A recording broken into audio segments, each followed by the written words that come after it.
L'heure de l'émission Entretien de Vox, mesdames et messieurs, bienvenue dans ce numéro. Invité du jour, Monsieur Huguin Kaya Mikala, président coordonnateur de l'ONG Éveil d'Afrique. Avec lui, nous allons parler des 10 ans de l'engagement de cette ONG à la cause de la protection de l'environnement. Monsieur Huguin Kaya Mikala, bienvenue dans cette émission. Merci, Monsieur Batola. Alors, l'ONG Éveil d'Afrique que vous présidez œuvre depuis 10 ans pour le développement durable, la sensibilisation environnementale et l'éducation citoyenne. Alors, dites-nous comment ont évolué vos missions principales durant toutes ces années. Alors, merci déjà, Monsieur Batola. Je tiens quand même à rappeler, ça va être peut-être un scoop, puisque je ne l'ai jamais dit. Il faut comprendre qu'au départ de la création de l'ONG Éveil d'Afrique, la mission première n'était pas que l'environnement ou l'écologie. En effet, l'idéal pour moi était de mettre en place une association, une plateforme qui s'inscrirait dans le cadre de la promotion, de l'éveil de la conscience africaine. Ce que j'appelle par éveil de la conscience africaine, c'est tout simplement comment mettre en avant l'intelligentsia africaine, c'est-à-dire orienter le développement de la culture africaine, son apport sur le plan, via sa culture, ses traditions, vers un développement. C'est-à-dire comment comprendre l'architecture de la résolution et de la prévention des conflits via une méthode africaine. Et avec le temps, puisque les idées, il faut quelque peu les mûrir aussi, j'ai pensé que le volet environnemental était propre à l'Africain. Est-ce que ce n'est pas l'effet de mode? Tout le monde parle de développement durable de l'environnement. C'est pour cela que vous vous êtes orienté dans ce secteur? Je ne pense pas que ça soit un effet de mode tout simplement parce que là, Éveil d'Afrique, je crée Éveil d'Afrique en 2013 d'abord, il faut le dire, officieusement. Et le récépissé, lui, intervient en 2015. Alors, si vous me parlez d'effet de mode, je ne pense pas parce qu'à cette époque-là, certes, la question environnementale a toujours été au centre des débats sur le plan international, mais en République du Congo, je ne pense pas. Et aujourd'hui, il faut noter que certes, on parle plus d'environnement aujourd'hui, mais à cette époque-là, j'étais plutôt visé sur l'environnement dans le but où je voulais que le Congolais soit lui-même d'abord acteur impliqué dans le cadre de la lutte contre les changements climatiques. Et quelles ont été les clés de cette création de cette ONG Éveil d'Afrique? Alors, il faut partir d'abord de l'effet catalyseur. L'idée de créer une ONG me vient depuis mon jeune âge. J'aime peut-être pas le rappeler, mais ça relève de la situation sociopolitique que nous avons connue en 1997, où les populations de Brazzaville étaient contraintes d'aller à Pointe-Noire. Et moi, j'ai fait ce déplacement en voiture. À l'époque, la route n'existait pas encore, il fallait suivre quelques sentiers. Et c'était pour moi le premier contact avec la nature. Vous savez, j'étais au CM2, et lorsque j'écoutais, comme on disait, monsieur le maître, l'instituteur, vous parlez du massif du Chahut, de la grande forêt du Mayombe. Alors pour moi, vivre cela, parce que nous avons fait la route du Mayombe, il n'y avait pas encore la route Brazzaville-Pointe-Noire, bien construite d'ailleurs. Ah oui, ça il faut le rappeler aussi, la route lourde. Et donc pour moi, c'était un choc. C'était vivre mes ambitions, vivre mes objectifs en temps réel et surtout les palper comme ça. Et je m'étais dit qu'un jour, lorsque je serai grand, il faut bien sûr que je m'oriente sur les questions environnementales. Certes, à côté, j'ai fait une formation académique d'architecte. Mais après cette formation d'architecte, je me suis lancé dans l'architecture écologique. Et voilà que ça me rattrape, je me retrouve encore finalement dans l'environnement. Alors, mais qu'est-ce que vous entendez par l'architecture écologique? Une architecture qui s'oriente dans une consommation faible déjà des énergies, l'utilisation des matériaux recyclables et avec une faible émission de gaz à effet de serre. C'est-à-dire prendre les matériaux que nous avons, les recycler et éventuellement construire donc des bâtiments. C'est une architecture verte. Monsieur Kaya Mikala, quels sont les projets majeurs que vous avez réalisés au cours des 10 dernières années en faveur de la protection de l'environnement? Alors, vous savez, 10 ans, c'est une décennie, hein, c'est quand même beaucoup d'années. Je ne saurais citer tous les grands projets, Mais je me permettrai de prendre mon morceau choisi comme ça, des grands événements, des grandes activités, des grands projets. Nous avons lancé le programme Pacte écologique, qui est un programme de sensibilisation sur l'innovation écologique. Nous l'avons lancé à Brazzaville en 2016 et 2017, où nous avons financé les jeunes porteurs de projets dans le cadre de l'innovation écologique, plus précisément sur les questions de transition énergétique. Il faut noter qu'avant, nous ne disposons pas d'assez de partenaires financiers pour nous accompagner à mieux accompagner ces jeunes-là, mais nous avons essayé de faire l'essentiel. Ensuite, nous avons lancé à l'époque, avec l'appui de la coordination nationale RED+, donc une formation sur la conception des projets carbone. Nous avons formé 118 jeunes à Brazzaville, 124 à Pointe-Noire et 108 à Oyo. Et là, je pense que nous étions en 2019. Bon, malheureusement, le projet a connu un temps d'arrêt avec, malheureusement, la Covid-19, cet événement malheureux. Et après, en 2020, nous avons lancé un projet de formation des agriculteurs sur les nouvelles technologies d'agriculture, c'est-à-dire l'agriculture climato-intelligente, encore appelée l'agroforesterie, c'est-à-dire comment faire une agriculture qui serait-elle respectueuse de l'environnement. Nous avons formé 220 agriculteurs et ces agriculteurs ont bénéficié de nos subventions. Et aujourd'hui, nous sommes très contents de savoir que beaucoup sont aujourd'hui promoteurs de plusieurs startups. Ça, c'est l'impact positif de ces formations. Qui est forcément positif. Et après, en 2023, là, 24 plutôt, nous avons lancé le grand projet EcoClass, formation des jeunes sur les métiers de l'économie verte. Et avec, bien sûr, l'appui du ROSEVAC, le réseau des organisations de la société civile pour l'économie verte en Afrique centrale, que dirige M. Molombi Nikez, qui est de nationalité gabonaise. Donc voilà autant de projets que nous avons initiés dans le cadre d'appuyer les communautés, d'appuyer les jeunes, d'appuyer les porteurs de projets sur le secteur de l'environnement. Parce qu'il faut noter que l'environnement en tant que tel n'est toujours pas un problème. L'environnement peut être un enjeu. De l'environnement, on peut créer des emplois. Et notre objectif, parmi lesquels la sensibilisation, mais il faut noter que nous nous appuyons aussi sur la création d'emplois. Je dirais même de l'entrepreneuriat vert. Voilà ce que nous faisons, M. Batola. En début du mois d'avril, vous avez lancé à Makelekele, premier arrondissement de Brazzaville, un programme dénommé COVEC, donc commune et ville écologique. À quel niveau êtes-vous avec cette action? Nous voulons vivre dans un environnement sain. Alors il faut que nos communes et nos villes intègrent bien une véritable transition écologique, c'est-à-dire respecter l'environnement dans lequel nous vivons, mais en étant nous-mêmes les acteurs. Alors nous avons pensé mettre en place ce programme, Communes et Villes écologiques, où le citoyen serait lui-même l'acteur de la préservation de son environnement. Nous sommes dit qu'il fallait organiser dans les communes, les arrondissements, des grandes campagnes de sensibilisation sur la gestion des voiries, donc des ordures ménagères, en expliquant aux populations quelles sont les conséquences ou les impacts négatifs si nous ne respectons pas notre environnement. Voilà pourquoi nous avons commencé avec, pour projet ou arrondissement pilote, l'arrondissement 1, Makelekele, où nous avons mobilisé près de 500 jeunes et des mamans des confessions religieuses catholiques qui nous ont accompagnés dans le cadre du curage de la grande rivière Zanga-Diabangombe, avec bien sûr l'appui technique du maire de l'arrondissement. Alors, l'idée ici, c'est de faire comprendre d'abord parce qu'il y a une sensibilisation. Et outre la sensibilisation, il y a l'action de curage. Et le projet, pour nous, il va s'étendre dans tous les arrondissements de Brazzaville. Et ça va durer combien de temps?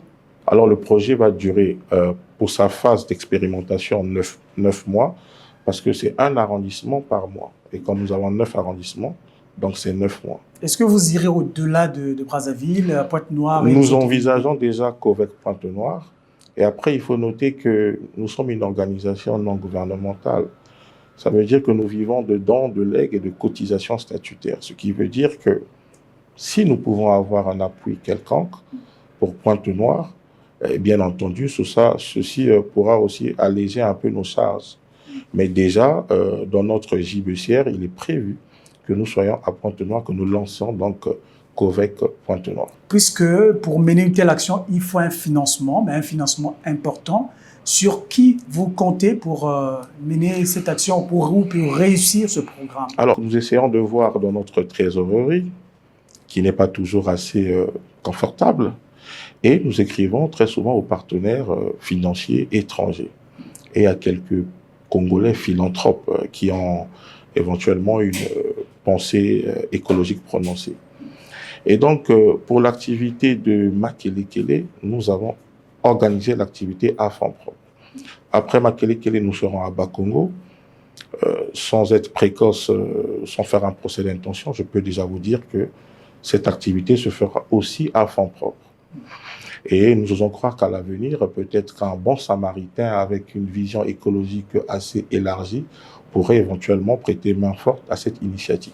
Nous constatons de plus en plus, les Congolais sont devenus cachotiers sur des questions de financement. Est-ce qu'on peut avoir une certaine indiscrétion pour savoir à combien vous évaluez cette action financièrement? 3,5 millions. 3,5 millions juste pour Brazzaville ou bien juste... vous parlez de tout le projet? De tout le projet, oui. Alors non, là, je vais devoir revoir les tableaux avec pour l'activité de Makelekele. Ça nous a coûté 3,5 millions, tout simplement parce qu'il fallait acheter tout le matériel, notamment les pelles, les râteaux, les fosses, et ensuite les bottes et tout l'équipement, donc les EPI. Et les t-shirts, les casquettes, et que nous avons laissé, nous avons donné comme ça éventuellement aux populations pour les pousser après, éventuellement, de pérenniser ces activités de salubrité dans leur quartier. Hormis les membres de l'ONG, ceux qui collaborent avec vous au quotidien, comment est-ce que vous arrivez à impliquer les communautés locales dans vos projets environnementaux? Il s'agit là peut-être des programmes d'éducation, de sensibilisation. Comment vous les impliquez? Monsieur Batola, j'ai apprécié que vous avez soulevé un fait lorsque vous dites les Congolais. Vous faites là une étude sociologique. Alors, il faut noter que le Congolais aime bien qu'on puisse le convaincre. Et lorsqu'on est responsable d'une ONG, on doit être un fin communicateur, je pense. D'autant plus qu'on s'inscrit sur les questions environnementales, les questions qui relèvent donc du quotidien du Congolais. Il faut avoir les mots pour traiter les mots. Donc, il faut avoir les mots M-O-T-S pour traiter les mots M-A-U-X. Il faut aller vers les populations, et c'est ce que nous faisons. Il faut faire comprendre aux populations l'importance de l'enjeu et comment éventuellement les impliquer. Vous savez, la question climatique est perçue sur plusieurs angles. Nous, entre guillemets, les scientifiques, les experts dans ce domaine, on a un point de vue, un promontoire qui est orienté. Les populations, elles aussi, ont une autre façon de voir la question climatique et environnementale. Alors, il faut essayer de se mettre au milieu. Alors, nous essayons d'expliquer aux populations l'intérêt de comprendre notre combat et de s'associer à notre combat. Monsieur Batola, je pense qu'il y a 30 ou 40 ans, on ne parlait pas véritablement du changement climatique. Et la population congolaise, il y a une frange de cette population qui est restée non seulement climato-sceptique, mais climato-ignorante. C'est-à-dire que le réchauffement climatique, pour eux, n'est pas ici l'œuvre de l'action anthropique, mais pour certaines personnes qui ont des croyances culturelles ou traditionnelles purement africaines, vous diront que c'est la colère des ancêtres, c'est la colère de Dieu. Donc, nous, c'est d'essayer de trouver un message qui serait au milieu entre leurs croyances et éventuellement la vision de l'État, qui est la vision scientifique, et je pense qu'elle est la vision peut-être la plus logique. Voilà. Est-ce que vous vous rendez compte quand même que les Congolais commencent à s'adapter à ce combat contre le changement climatique? L'un des avantages avec les Congolais, c'est qu'ils ont une capacité très prononcée de s'adapter. D'accord, le climat se dérègle, les températures augmentent. Qu'est-ce qu'il faut faire? C'est là le rôle de la société civile. C'est d'expliquer aux Congolais de ne pas abattre les arbres. Vous savez, il y a 20 ou 30 ans dans ce pays, on pouvait retrouver dans chaque parcelle un arbre fruitier ou encore d'autres essences. Et on avait des grandes parcelles, 30 fois 20, 30 fois 25. Depuis un moment, je ne sais pas pourquoi, nous avons adapté ce système d'avoir des petites parcelles où dans la cour, il n'a même plus d'arbres, c'est revêtu de pavés. Et lorsqu'il fait très chaud, les rayons du soleil qui sont absorbés par ces pavés, après, rejettent encore de la chaleur. Donc aujourd'hui, la canopée ou encore le couvert forestier de la ville, en zone urbaine, est en train d'être dégradé. Donc, vous voudrez dire qu'il y a vraiment nécessité de restaurer cette culture, d'avoir au moins un arbre dans sa parcelle? Bien entendu, il faut reverdir la ville. Il faut reverdir nos habitats. Il faut que nous comprenions vraiment le sens même de la journée du 6 novembre. Nous devons comprendre que l'arbre joue un rôle important pour l'existence même de l'homme. Oui, Monsieur Kaya Mikala, votre ONG a pris l'initiative de sensibiliser les déficients auditifs en début d'année, en janvier 2025, aux objectifs du développement durable. Alors, est-ce que pour vous, cette démarche, c'était plus une démarche inclusive? Totalement logique. Déjà, il faut comprendre que les déficients auditifs sont quelque peu, et je dois le dire, un peu mis à l'écart dans le cadre de la sensibilisation. Je discutais avec eux via un interprète et ils me faisaient savoir que très souvent, les grands sommets internationaux, les grandes conférences internationales sur les questions climatiques ou autres sujets, ils ne sont pas intéressés. Et déjà, M. Batola, nous tournons une émission très intéressante avec vous, mais je ne pense pas qu'au bas de l'écran, il y aura un petit cercle où il y aura éventuellement un interprète qui va expliquer ce que je suis en train de dire sur ce plateau. Donc, je pense qu'il est important d'avoir toujours un accompagnement spécifique pour ces personnes-là. Pour laisser personne de côté. Bien entendu. Que tout le monde comprenne les enjeux. Nous devons sortir de la politique de l'exclusion. Ce sont des personnes, c'est des Congolais, et ils doivent bénéficier et jouir de tous les droits en tant que Congolais. Et lorsque j'ai échangé avec eux, j'ajoute encore via un interprète, le sentiment pour eux, c'est de s'impliquer à la cause. Mais comment? Et nous avons signé donc un partenariat avec eux, que partout où nous allons organiser des activités de sensibilisation, des campagnes de communication sur les questions environnementales ou des grandes activités, nous associerons toujours cette fédération des personnes malentendantes sur les questions environnementales. Monsieur Kaya Mikala, l'ONG Éveil d'Afrique vient de signer un partenariat avec le parc zoologique et botanique de Brazzaville, donc Zolandia. Que peut-on attendre de cet accord? Alors, la convention de partenariat que nous avons avec Zolandia, qui gère actuellement le parc zoologique et botanique de Brazzaville, ce partenariat s'inscrit dans le cadre déjà d'un échange de compétences et d'expériences pour promouvoir encore un peu plus le parc, mais s'inscrire sur les meilleures stratégies de communication concernant la conservation, parce que Zolandia fait de la conservation, et en même temps aussi, il y a un impact positif pour les jeunes, déjà de découvrir un peu le patrimoine botanique que nous avons et aussi de visiter bien entendu la faune qui est là. Et il faut noter que je discutais donc avec le directeur de Zolandia, M. Roxem, un monsieur très porté vraiment sur les questions environnementales, qui me faisait savoir que d'ici peu, ils vont recevoir des lions.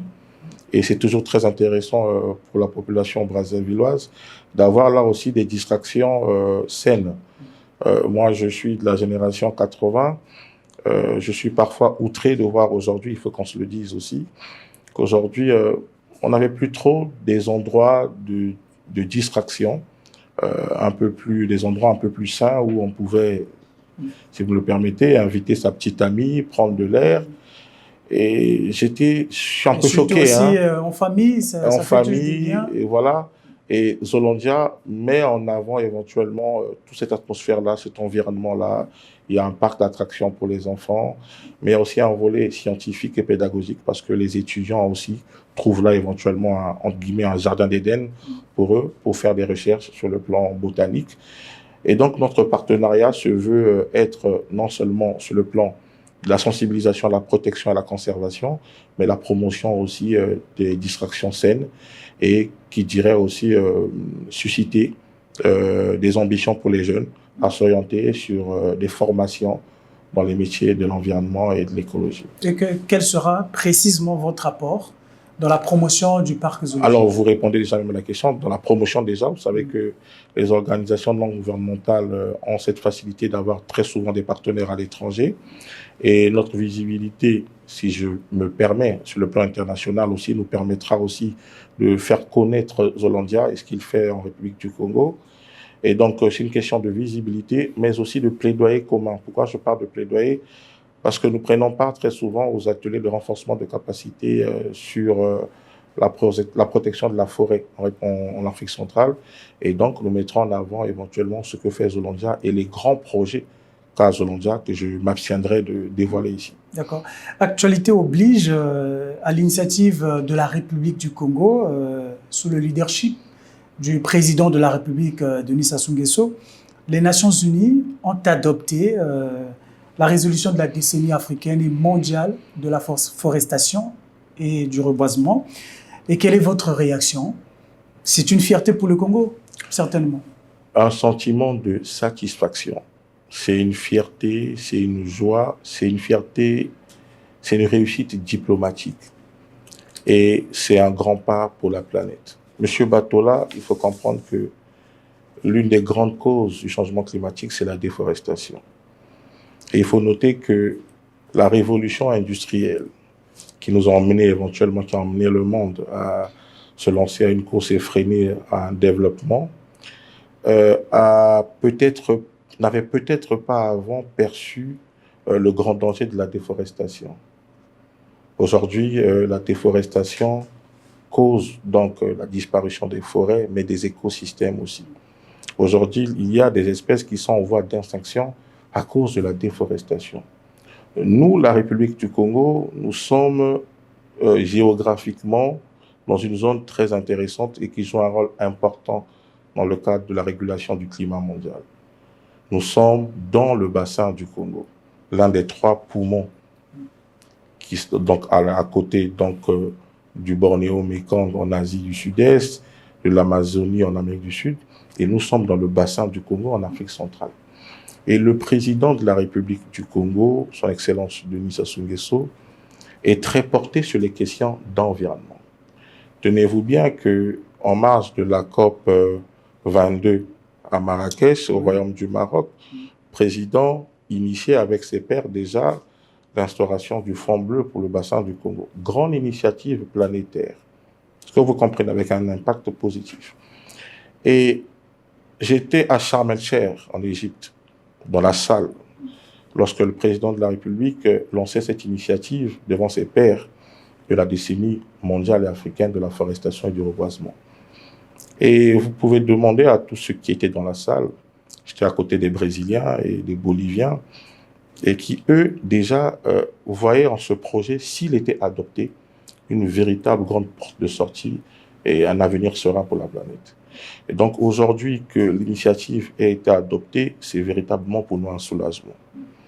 La véritable démarche pour lutter contre le changement climatique, éventuellement outre la réduction des émissions de gaz à effet de serre, une transition énergétique contrôlée, mais la forestation et le reboisement sont des outils clés éventuellement pour lutter contre le changement climatique.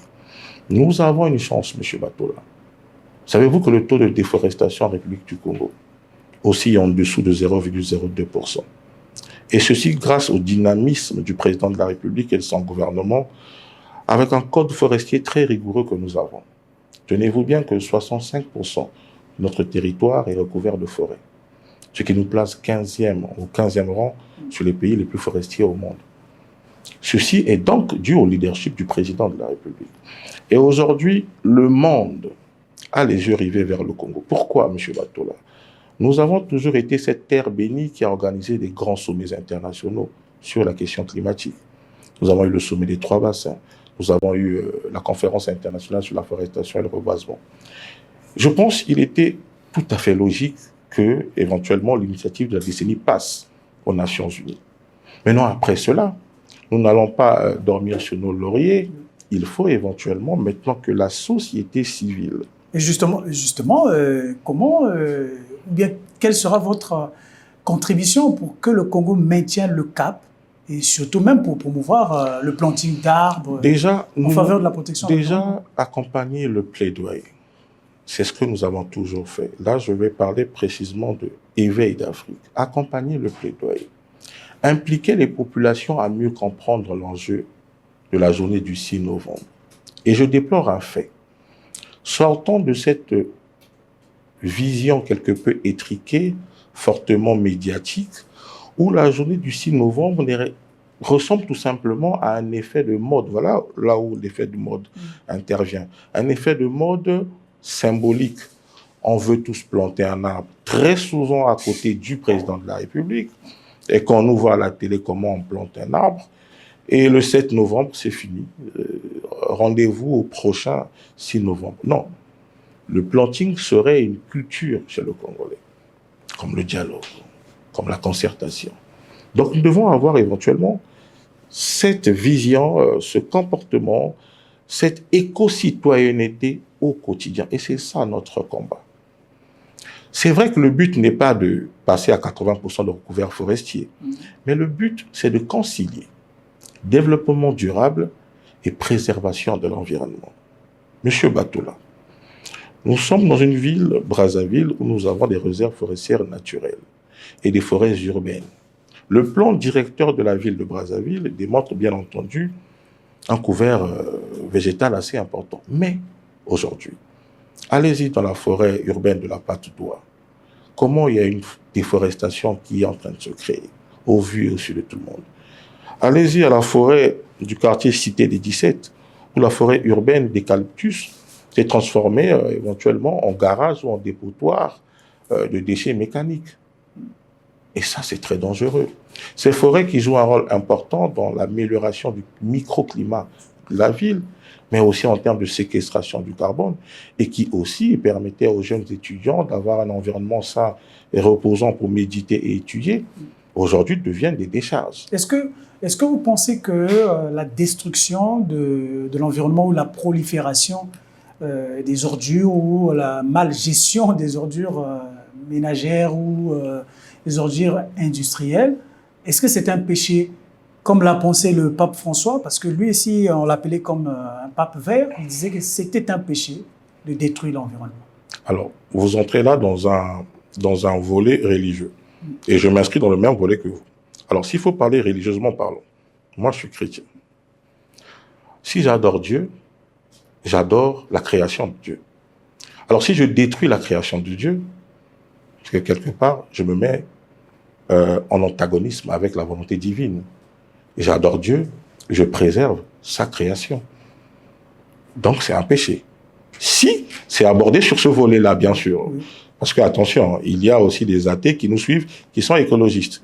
Mais s'il faut s'inscrire sur ce volet-là, moi, je pense que je surlignerais péché, mais pour dire tout simplement que c'est un délit. Et en tant qu'écologiste et féru de la protection de l'environnement, est-ce que vous pensez qu'il faut multiplier les initiatives d'éducation, de civisme auprès des populations pour que nous arrivions à mieux gérer les déchets? Déjà, il ne faut pas s'arrêter de sensibiliser. Alors, vous soulevez deux volets. Il y a le volet éducation. Et je pense qu'il faut même intégrer l'éducation à l'environnement aux plus jeunes dans le système scolaire, même dans les programmes scolaires. Il faut que le jeune Congolais, depuis son enfance, soit un éco-citoyen et responsable. Donc, il faut multiplier des sensibilisations, peut-être avec des documents pédagogiques, des livres, qui peuvent être conçus en République du Congo, qui portent sur la sensibilisation. Il faut multiplier des spots de sensibilisation à la télévision, en toutes les langues, français, Kituba et Lingala, pour faciliter éventuellement de véhiculer donc l'information. Après, bien entendu, il y a des textes qui existent, mais il faut vraiment les appliquer et mettre aussi de la répression. Moi, je dirais même, je le dis comme ça, s'il faut mettre une police environnementale aujourd'hui qui permettrait aux Congolais d'essayer un peu de s'aligner dans une forme, je dirais, de rigueur environnementale, de pédagogie de vie. Et à côté de cela, il faut vraiment éduquer la population. Vous savez, on peut avoir la plus belle société de gestion de voirie. Mais si on n'explique pas aux Congolais que les ordures ne se jettent pas dans la rue, rien ne va changer. Il faut éduquer les populations. Il faut rappeler aux Congolais que les cours d'eau que nous appelons communément Madoukou, l'Enfoi et autres ne sont pas des décharges publiques. Et là, il est donc important pour le gouvernement d'organiser des vastes campagnes de sensibilisation. Un peuple, on l'éduque. Et l'environnement aussi, il faut éduquer les gens dans ce secteur-là. Alors, pour coller justement à cette idée ou à à votre proposition, en remplacement de la société Averda, autrefois chargée de l'assainissement des villes congolaises, le gouvernement de la République a conclu un autre partenariat avec un autre opérateur turc dénommé Albarak pour la protection, j'allais dire, pour la gestion des déchets. Alors, est-ce que c'est une bonne ou une mauvaise option? Ça ne peut qu'être une bonne nouvelle. Les Congolais ont longtemps attendu éventuellement l'opérateur qui remplacerait Averda parce que on remarquait un peu que toutes les artères commençaient à être bombées d'ordures avec des impacts négatifs sur le plan sanitaire et environnemental. Donc la venue de Albarak, ce groupe turc-là, est une bonne nouvelle. Mais je dis, il faut maintenant des mesures qui doivent accompagner, qui doivent orienter cette action-là. C'est que le Congolais lui-même, d'abord, doit avoir un comportement exemplaire. Et donc le gouvernement doit organiser des vastes campagnes de sensibilisation dans les quartiers pour expliquer aux Congolais déjà qu'on ne jette pas les ordures à côté du bac, mais dans le bac. Monsieur Batola, nous l'avons vu, des gens jetaient les ordures tout autour du bac. Et vous savez, on a grandi avec cette philosophie, excusez-moi, étriquée et tordue, où on disait que Balaba les a à l'État, l'État, Yemuro Avosala. Non. Mais d'ailleurs, on a l'impression que c'est quand même une faiblesse. Est-ce que nous-mêmes, les Congolais, on ne peut pas arriver à mieux gérer nos déchets? Vous savez... Est-ce que ça ne dénote pas quand même une faiblesse? Les responsabilités sont partagées. Les Congolais eux-mêmes. Les responsabilités sont partagées, je l'ai dit. Mais pourquoi voulez-vous accuser un peuple si lui n'est pas informé et sensibilisé? C'est encore là le problème. Il faut sensibiliser. Vous savez qu'avec l'homme en général, même ce qui lui fait du bien, il faut pas l'imposer ce qui va lui faire du bien. Il faut toujours former. Et donc, nous devons sensibiliser les populations dans ce sens-là. Et je pense que si les populations sont assez sensibilisées, vous verrez que ça faciliterait le travail. Donc, je pense que si nous pouvons sensibiliser les populations, qu'elles soient elles-mêmes actrices de la lutte contre l'insalubrité, ceci va donc faciliter à la société Albarak de mieux faire son travail. Et nous verrons si le gouvernement peut associer les organisations de la société civile à faire donc cette mission de sensibilisation dans tous les quartiers. Et je pense qu'il y aura véritablement un bon mariage entre la société Albarak et les populations brazzavilloises et ponténégrines. Perspective, M. Kaya Mikala, quels sont les objectifs de l'ONG Éveil d'Afrique pour les 5 ou 10 prochaines années? Alors, c'est très précoce de le dire, et je pense pas que ce serait aussi un peu sage de ma part de dévoiler les grands projets, mais je vais juste tirer un projet. C'est la création en 2026 du centre de formation sur les métiers de l'économie verte. Qu'est-ce qui va se faire précisément? Un centre de formation qui va former des jeunes sur les métiers de l'économie verte et trouver éventuellement peut-être des bourses d'orientation de ces jeunes-là pour qu'ils étudient après dans les pays étrangers, toujours dans le volet des métiers de l'économie verte et aussi qu'ils soient demain des éco-entrepreneurs. Nous sommes quasiment à la fin de cette émission, puisque le timing nous l'oblige. Est-ce que vous avez une préoccupation particulière en ce qui concerne la protection de l'environnement? Alors, la préoccupation particulière, M. Batola, c'est d'appeler les médias à accompagner les organisations de la société civile qui œuvrent dans le domaine de l'environnement. Parce qu'aujourd'hui, c'est en promouvant le combat que ces ONG-là sont en train de réaliser sur le terrain, via éventuellement les médias traditionnels, la télévision, la radio, permettrait éventuellement de susciter plus d'engouement pour les populations. Merci de votre disponibilité. Mesdames et messieurs, vous avez compris que nous sommes arrivés au terme de cette émission, mais en rappel, nous avons reçu M. Huguin Kaya Mikala, président coordonnateur de l'ONG Éveil d'Afrique. Avec lui, nous avons parlé des 10 ans de l'engagement de cette ONG à la cause de la protection de l'environnement. Prenez bien soin de vous. Au revoir.